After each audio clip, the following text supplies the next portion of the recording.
The news of impeachment and forgery of educational qualification for almost 10 years hung on to Governor Ayo Fayose.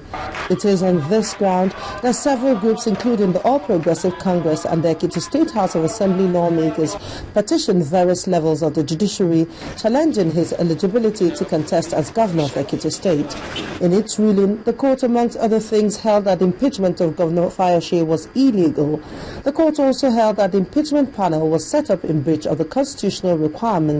It also held that should the impeachment be considered, it is not enough ground to disqualify anyone participating in an election except such a person is further arraigned and convicted by a competent court of jurisdiction or the Code of Conduct Tribunal. The court also ruled that the issue of falsification of the governor's educational qualification is of no material benefit to the case, as it has been decided since 2004 in the case between the Alliance for Democracy and the governor.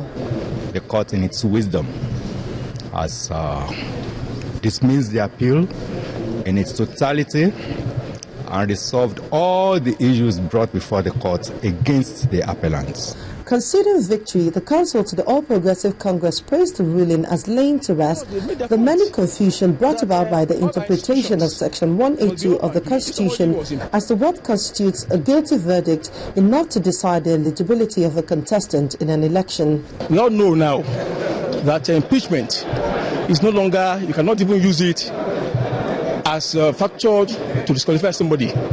But of course, they made their point that all our institutions, they must be up and doing. If somebody was impeached, you have to go back. The police to effect arrest, try that governor in the court of law or tribunals, so that you can now bar him for 10 years from recontesting. This judgment does not just put to rest the question of eligibility of Governor Ayo Fayose to have contested the Ekiti State governorship election. It also sets precedents for impeachment proceedings and its consequence for executive governors and the president. Amaka Ukafo, Channels Television News.